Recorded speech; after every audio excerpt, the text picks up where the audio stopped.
What's up, guys? Trevor, come on 5 here, and this is going to be a podcast, a quick podcast, but a podcast nonetheless about Mojang and the recent Minecraft EULA crisis that's just completely... It's really been blown way out of proportion if you think about it. I'll get into that later in the podcast. So here's basically a summary of what's happening. Servers, major servers, like Woodycraft, like, I don't know, I'm playing a lot of servers, to be honest. I play single player, but, you know, these major servers are basically upset, and also small servers as well. Servers are very, very upset with Mojang right now, and so is the community, as you can expect, because they also have a part in this as well. Mojang changed the Minecraft end user license agreement, the EULA or the EULA. Basically saying that servers are no longer able to make money from gameplay items. Basically what that means is that if you go on server A and you donate $50, you can still donate $50, but you are not able to get a perk. So a server cannot say donate for King Armor or whatever. Mojang is very upset that people are making money off their game. Rightfully so, because Mojang did the coding, made the game. But the other side is saying, though, that the servers have to put up with the coding and design their own plugins and design their own items sometimes and work with Mojang. The community is upset and does not want this change to stand. The company Mojang is saying that they should be able to have this stand. And my personal opinion, I don't really choose a side here because I'm not completely agreeing with what Mojang did. I think that just all of a sudden springing it on the community was the wrong decision. I don't think it was necessarily morally and ethically wrong to betray the community like that. To, you know, but I mean, I'm just saying that that makes complete sense. Mojang did not like the fact that these third-party organizations, which is what a Minecraft server is. Like it or not, a Minecraft server is a third-party organization that is making money off of Mojang's game. A third-party organization should not make money off the first-party organization's game. So that's what Mojang is saying, is that, you know, you can't sell game items that we created and it's part of our game and sell them for ridiculous amounts of money. The highest thing I saw was $10,000. And they sold some of those. So imagine being a parent of, let's just say, an 11-year-old child, just because that seems like what would happen. An 11-year-old child would try and donate $10,000 to a Minecraft server. Because when you're 11, you have no concept of money. And it's hurtful, but it's the truth. When you are young, you have no concept of money, and you have no concept of how economy works and everything like that. You don't have any concept of money. Parents do. And it's easy for the community to say, oh, we grew up with this game, parents just don't understand. Well, to be honest, I don't understand and I grew up with this game. Because why would you spend any amount of money on something that's just so pointless? It doesn't make sense. So my personal opinion is that they should keep this change because this makes a lot of sense. But imagine you being a parent of an 11-year-old child and you get a credit card bill at the end of the month for every month, and it says, oh, and you read and you're like, okay, yeah, utilities, all right, got it. Food, yep, right, that makes sense, yep. For car payment, yep, okay. Lease on the, yep, all right. What the fuck is this? Why have I been charged $150 this month for, what is it, a king chest plate and king helmet? What the hell is that? That's the problem that they have. And that's the problem with major and minor servers doing that. Also you can sell unbans. So that hacker, you know, who made someone unable to play multiplayer because he happened to the various settings of Minecraft and whatever for an account. He paid us about, what, $15? So he can play again for as long as he wants. The donation, the mindset of Minecraft servers is that we are an organization, therefore we should make money. And it's a failure to understand anything to do with economy and anything to do with how payment and economy works. So you look at it from two sides. You look at it from Mojang's side, saying that these third-party organizations, these servers, should not be able to make money from our game because it is still our game. It's based off of our coding, which we did. They did not do the work to code this product. They coded other things. They coded other plugins. We did not make those. We've not taken credit for those. We've taken credit for the game, which they rightfully should. Notice that the only people complaining about this are servers that are huge and already make money. Oh, well, you know, it's lag-free server, you know, we have to have that, so of course that costs like $1,000 every month. It doesn't. It doesn't. If you can't afford a Minecraft server, maybe you shouldn't be having one if you can't afford it on your own without relying on other people for money, because that's not how the economy works anymore. So Mojang says they shouldn't be able to make money, which makes sense. Community says, and this makes sense too, we put up with your coding and we spend time to make these servers so we can give people from your community a very nice multiplayer experience, which makes sense. And they're also saying that we need support to keep it lag-free, to keep it capable of hosting people, to run websites that coincide with them, to, you know, add these custom plugins that you won't find on any other server so we can keep people coming, so revenue keeps on being generated. The community side seems to make more sense to a lot of people, which is fairly interesting and is a very valid thought to have. I'm not one of those people. I think that it makes sense for Mojang to be upset about people making money off their game. But I do understand the community side of it, saying we feel betrayed because you just sprung this on us out of nowhere, and all of a sudden we have this leaked Skype message that's saying you can't allow this. The exact wording, I don't know what it is, but it was having something to do with the EULA changes and this topic. And Reddit and, you know, Minecraft forums and every single internet and, you know, just every single community and internet forum for Minecraft just absolutely exploded and blew up with anti-Mojang sentiment. And at that point, if you differed in opinion, you would be just crucified almost. It was ridiculous. A lot of the rage again is coming from the fact that they feel betrayed, that they put up with difficult coding, they put up with having to host a server, customer service, and they feel that they are a company. Because a server is a third-party organization, or a company. It is a company. It technically is a company.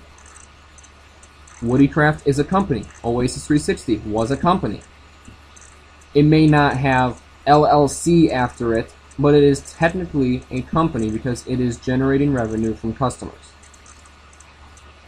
And it is providing a product or a service for customers.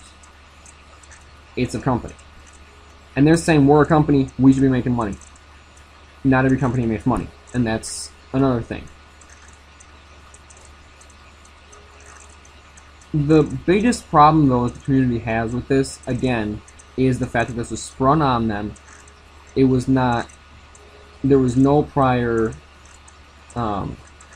discussion about it from Mojang. It was kept in a secret Skype message, and then that leaked, and everyone exploded, saying, "Fuck Mojang, you know, this can't happen." And then people started to say, "Well, this kind of makes sense." People would say, "It kind of does, but I'm still not okay with the way they did this," which is perfectly fine. I'm on that side. I think this is a very okay thing to do for Mojang, except for the way they did it. You should have, like in a month in advance, said, "Alright, this is what we're planning to do with the game. This is how the EULA is going to change. This is what you should be prepared for. And please know that we love the community very much, but we have to make this change because this is what makes sense to us, and we can't afford to deal with this." These issues that come up with parents contacting us and we don't know what the hell they're talking about. That's another thing. So back to the parent thing I was talking about earlier in this podcast. I was saying that imagine being the parents of an 11-year-old child and you're saying, okay, groceries, got it, oh, utilities, alright, fine, car, yeah, whatever. What the hell is a King armor, King helmet for $150? That doesn't make sense to me. And they're going to say, alright, well, it's this Minecraft thing, so I'll just contact the developers of Minecraft, because obviously they know about it. And Mojang says, we only allow multiplayer capabilities. We don't necessarily encourage, and in fact, in the previous EULA, or I guess the current EULA, because I haven't gotten an update about the EULA yet, saying, it says that, it very clearly says that they are very, upset and they're not happy with people selling their game items for profit, which I completely understand. It makes complete sense. But again, that parent saying, "Yep, all these normal things," and then what the hell is this? And then they're gonna say, "Okay, I'm gonna contact this Mojang company. They will know what it is." Mojang will say, "We have a game called Minecraft. It is not our fault that your son/daughter. It is not our fault that he/she went onto a multiplayer game, which we have no control over in terms of what they sell and for how much, and you know, all that other stuff and how it's delivered. We have no control over that because they are a different organization than us." And they're saying, this is becoming a problem now. This is becoming a problem because we don't understand what these questions are.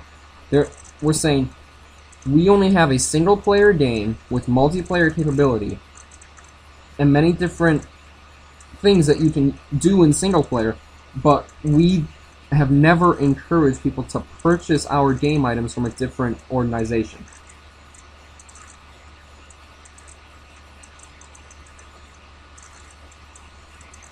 So the parent is going to say, so, you know, parents meet a lot. They go out to lunch, they go out to dinner. And the kid's at home playing on his favorite server. And the parents, couple parents go out to dinner, and they talk about their kids. Because that's what parents do, you know. They talk about their children a lot. And, as my parents always did when they went out with friends. And again, you know, that topic will come up of their kids, and they'll say, you know, what's little Johnny doing? Oh, well, you know, he plays basketball, you know, in a recreation league with his friends and from school. And he also plays this really weird game called Minecraft. And I'm like, Minecraft, what's that? And they say, we don't know, he always talks about it, but we don't really understand it. The only thing we understand is that, like, every month we get charged so much money because he buys some different items on there. And he says they're beneficial to his gameplay, but we get charged so much. And Mojang isn't doing anything about it. And the other parents are going to be like, what the fuck is happening? I'm not going to let my kid pay $27 for this game and then charge my credit card. I'm not going to have my credit card charged because kids are committing theft here. This is theft. A lot of a major problem that Mojang is saying comes with donations and perks is that children commit theft of their parents' credit card and their credit card number and different accounts. So children are stealing money from their parents. They're stealing. They're not borrowing it. They don't plan on returning it. An 11-year-old kid is not going to come up to his parents and say, can I borrow $125 to buy this item in Minecraft? Because the parents are going to say, hell no, it's a virtual item, you can live without it. So parents are going to say, don't buy your kid this game, or the other parents are going to say, I'm not going to buy this game for my kid, and then, you know, because I do not want to be charged $150 every month. I don't want this to happen. And I know that's not what happens every month, because usually, you know, it rises. But the major problem that Mojang is saying is that kids are committing theft of credit cards and money and PayPal and Google Wallet and whatever the hell you use for online shopping. Kids are, you know, an 11-year-old isn't going to say, can I borrow money? I will return it back to you. He's not going to say that unless he knows that the parents are going to approve of what he's buying. If he's going to say, can I buy 14 diamond swords for this next Warriors battle? No. Shit. So, I mean, he's not going to go up there and ask them for that. He's not going to say, can I use money to buy these diamond swords? They're going to say, what's wrong with our kid? Do we need to call a doctor? Do we need to call a pediatrician? Like, what the hell do we have to do to get this kid sorted out? Because you know what? It's crazy to ask for money for a virtual item. It makes no sense whatsoever. And I think a lot of people would agree that children committing theft of parents' credit card numbers and different various accounts for online shopping is a major issue with servers asking for donations and then giving perks in return.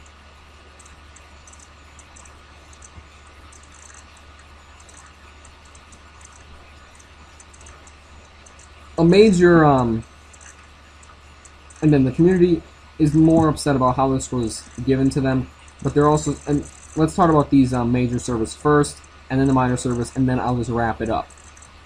These are going to be two very, very quick points. So the major servers are saying that we're a major company that serves hundreds of thousands of players every single day. They log on to Minecraft and they come to play our game. And the moment they say our game, that's a red flag that someone has way too much power right now. A server, again, the whole concept is just ridiculous to me that you get perks for donating money. You get these virtual items for donating real money. It makes no sense. None.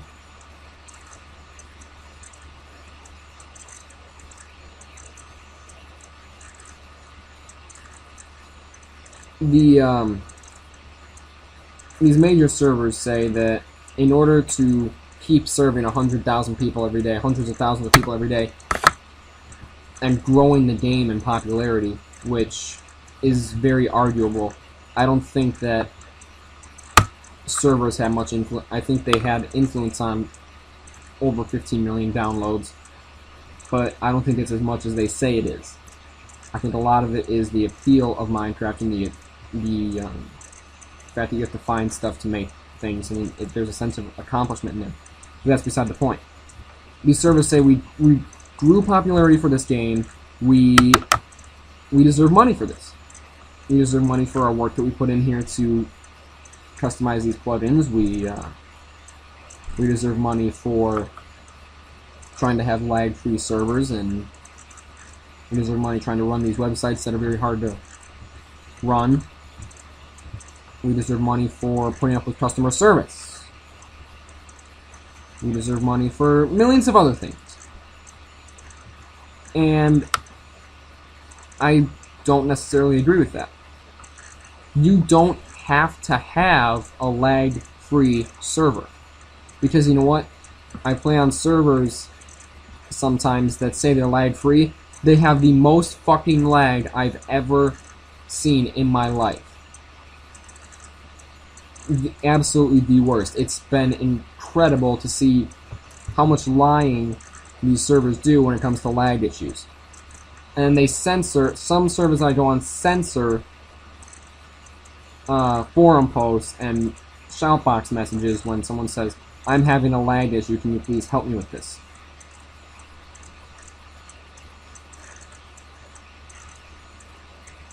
You don't have to have a lag-free server for it to be a popular server. Sure, that adds to the popularity, but it really doesn't make that much of a difference.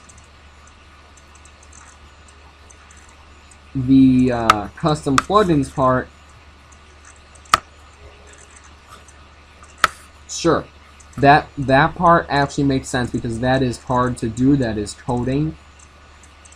So maybe if they sold their plugins to a company that maybe hosts plugins, I don't know, what company does that? Oh, there are hundreds of them. You know, there are many. So if server A makes a custom plugin for a economy, let's just say, it's an economy system, it's a government system, and let's say you're doing a role-playing server where someone gets elected president every 4 Minecraft years, and it keeps track of that somehow, and you cast ballots. It's a beautiful plugin. It's a really great plugin. And they say, this took a long-ass time, we deserve money for this. That's absolutely true. It's your coding. Even though it's based off of their game, it's their coding, and it makes sense for them to have that, to receive funds for their coding, because it's their product. So server A makes a plugin called plugin B.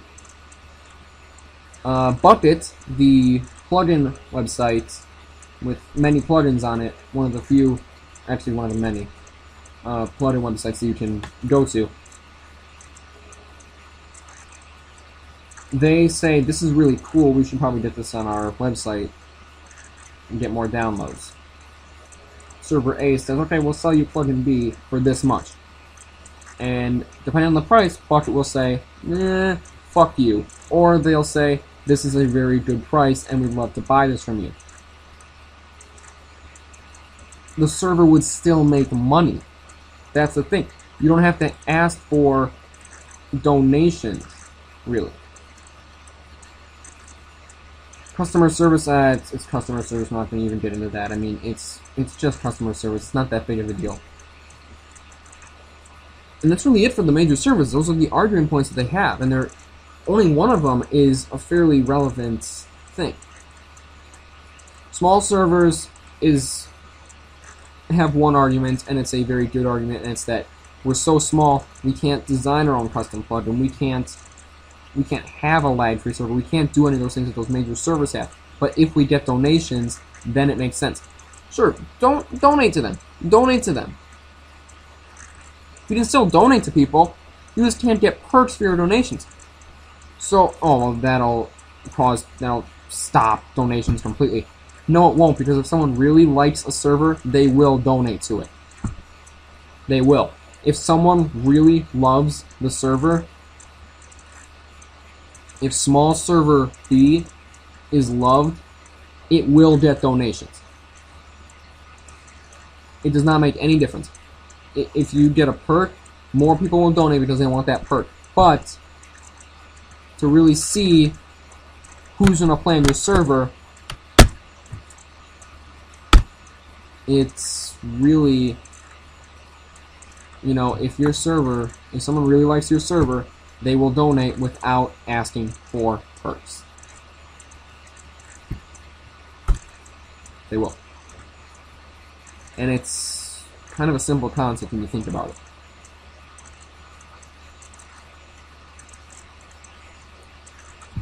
I want to thank you all very much for listening and or watching the blank screen during this podcast. This was the Minecraft EULA podcast. You can catch the Twitch live stream sometime this week. Add me, come on 5 on Xbox Live, or you can just message me, ask him when the live stream will be, and I will tell you, because I will go more in depth about the Minecraft EULA changes, my opinion, the arguing points from both sides. This was more of the community side. So I will talk more about both sides' arguing points on the live stream on Twitch that will come out sometime this week or next week. It will certainly be before the start of July, for absolutely certain.